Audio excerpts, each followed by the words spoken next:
What's very important is to put things in perspective. I remember over a decade ago when Obama was campaigning for the presidency and he used the word change all of the time.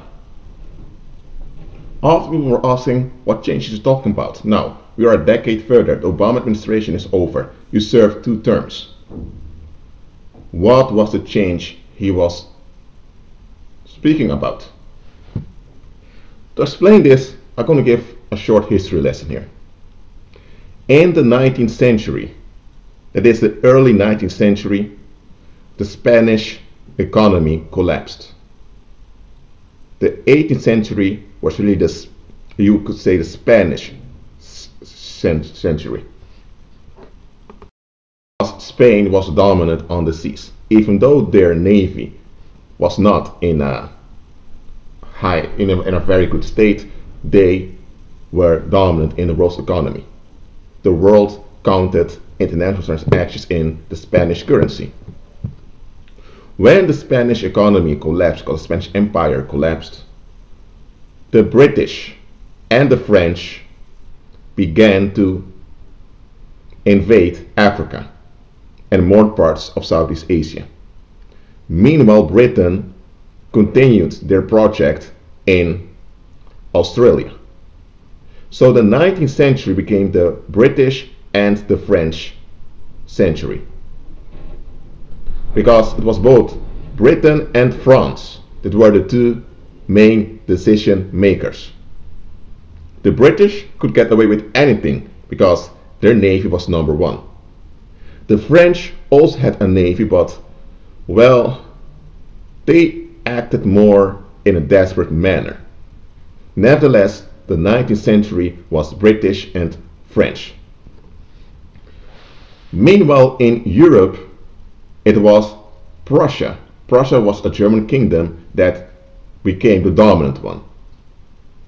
So in Europe, it was Prussia that became the German Empire. So it was the German Empire that was the regional power in Europe, while internationally it was France and Britain. After the First World War, France declined, and not a little bit. But still, France and Britain were the main decision makers. The United States existed, but it was more like an economic loose federation. It was more the region people fled to avoid a hard life elsewhere. That's what the United States was. It wasn't a regional power, and especially not a superpower. The Spanish economy of Spanish America was separate from Spain for a long time, but still, till the end of the 19th century, Spain had dominance in the Caribbean, because they had Cuba and Puerto Rico, and they had the Philippines. So it was around the 1920s that the United States became important on the world scene. And it's after the collapse of Nazi Germany in the Second World War that the United States took advantage of what's going on. Because what happens then? Remember, still it was Britain and France were the main decision makers. But now they had competition, because in Asia, Japan was the decision maker. The Chinese Empire was no more. China was a big mess. And the reason why France and Britain, and also some other Western European countries, had overseas territory in Southeast Asia was due to the trade with China. Because it were the Chinese migrants that were the local elites over there. So when the Chinese Empire was no more and was a big mess, what was the use of the Chinese local elites outside of China? What was their use then? And now Japan now was the #1 decision maker in Asia. And Japan made plain that they intended to keep this position. So there was friction over there. But after the Second World War, they needed to move on. China The Chinese hegemony was no more. The countries in Southeast Asia want to separate from the Western powers. Europe was in a big mess. Man, Europe really collapsed. Spanish America, later it would be called Latin America, was still in stagnation, and Africa had been economically drained by Britain and France. But Britain and France, the two main decision makers, well, they were finished. So now the United States, that had trade connections with both Japan and the Spanish America, which later would be called Latin America, and Europe, they now took advantage of this situation. They had money, some capital, and they invested it in Europe. And they also had a bigger military then. So the United States became the main decision maker. And the second decision maker was the Soviet Union under the leadership of the Russians. So the 20th century, let's say the second half of the 20th century, became the American era. Why? Because it was a bubble, an economic bubble that emerged. Because Europe had collapsed, and the order in Asia was also a mess. So the United States took advantage of it. And it worked. The United States became a military and economic superpower. So the French and British era was over. But this bubble of the United States could not be sustained over time, because the United States was not a unitary country. It's a federation of independent states that share the sovereignty as one union, the union called the United States. And each state has its own economy and its own interests. And the economy of the states are not well regulated to form a unity. They're not. So the United States, only looking at the construction only look at the political and economic structure, it couldn't last. And there's the thing. Normally, when a country or a bloc experiences prosperity, they tend to invest in their infrastructure and in their urban regions. The United States did neither. So this bubble that emerged from the United States, also because they exploited Latin America, it endured till the 1990s. During the 1990s, Japan experienced a huge economic crisis, more financial crisis, because Japan back then also had a bubble that emerged after the Second World War. Well, it really emerged in the 1960s, but it had a bubble. Well, and the countries in Asia were linked to the Japanese economy. So when Japan went down, they went down also. The United States remained standing, not because their economy domestically was so strong, but because they allowed everyone to come to America and benefit from the American people. Yet corporations from China, Australia, Indonesia, from many places that came to the United States, and in a very cheap way, they could prosper in the United States. And they provided jobs in the United States. But the abundance, the wealth, the profit went to their home countries. So that's how the bubble of the United States remains standing. But it's a bubble. And as you know, every bubble will burst. So they extended the bubble into the early 2000s. But it was obvious that bubble was about to burst. And when it burst, it would turn very ugly. So the United States would literally implode, to say it in a rough manner. And look, that implies that the American era would cease to exist. But then, which era would follow?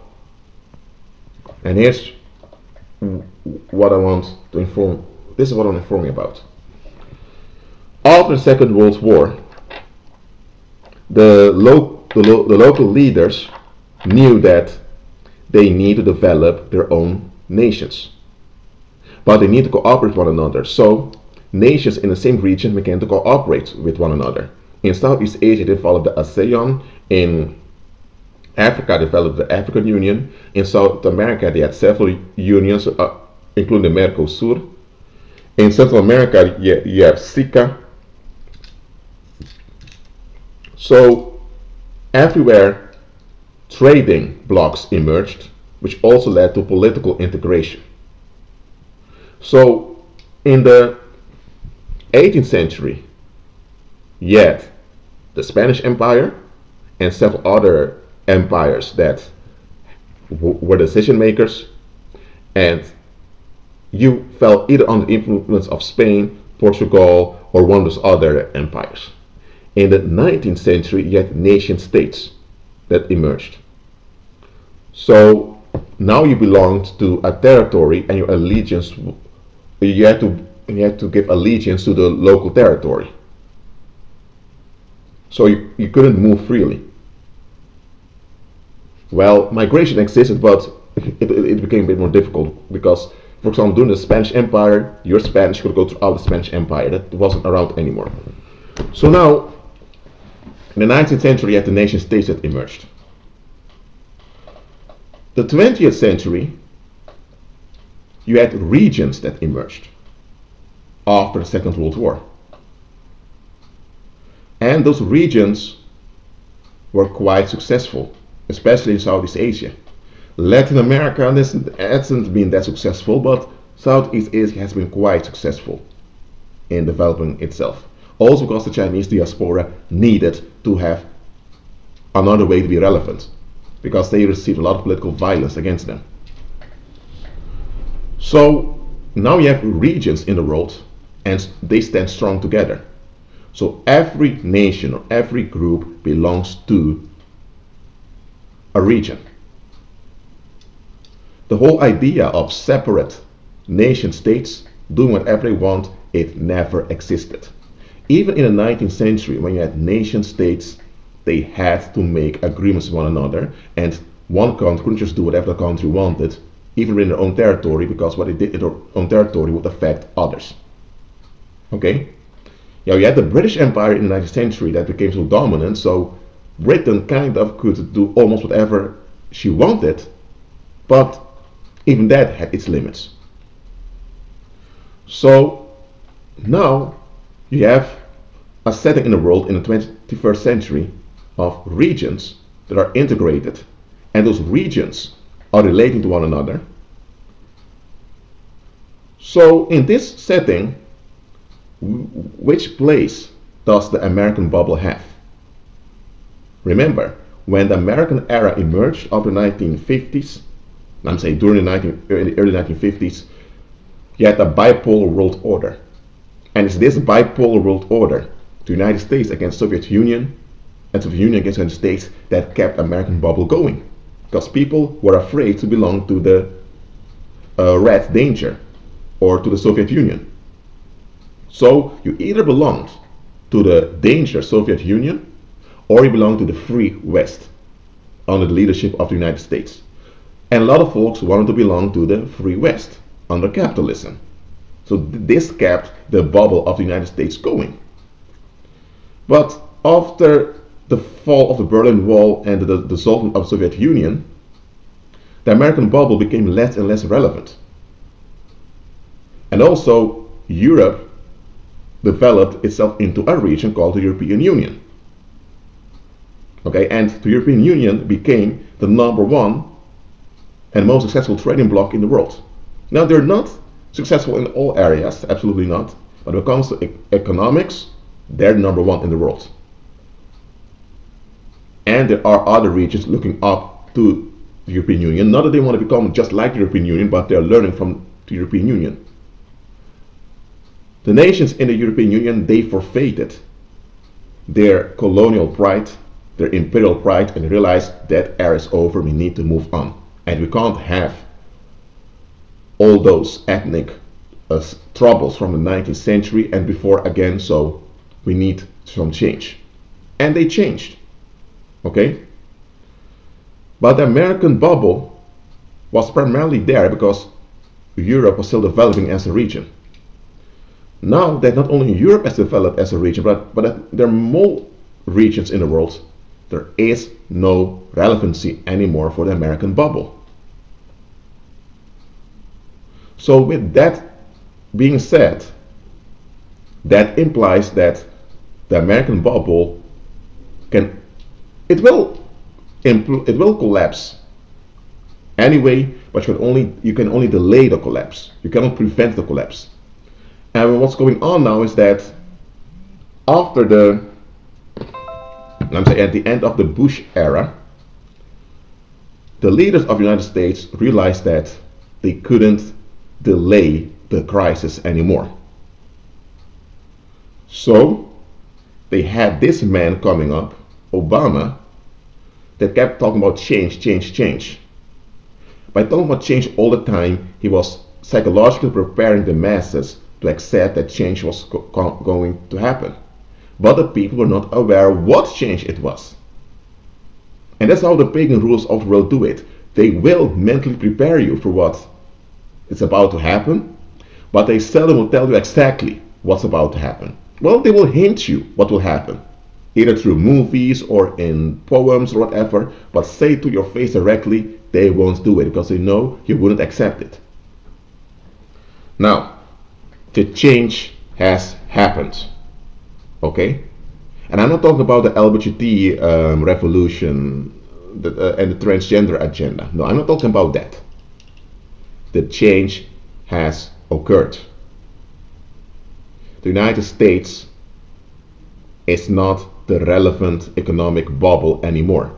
Europe does not depend on the United States anymore. Latin America, despite the stagnation it has developed, the Latin America, it's still a stagnation, but despite how they are, they still have their own thing right now. Even though, as I mentioned before, there's still a lot of trouble over there, and there's a lot of friction, but they now have something they can move further with. Africa has the African Union, and the African Union is divided in sub-regions. Nigeria is a local power over there.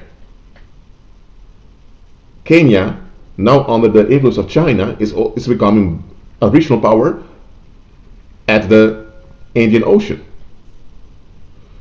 So when you look at it, the world has moved on.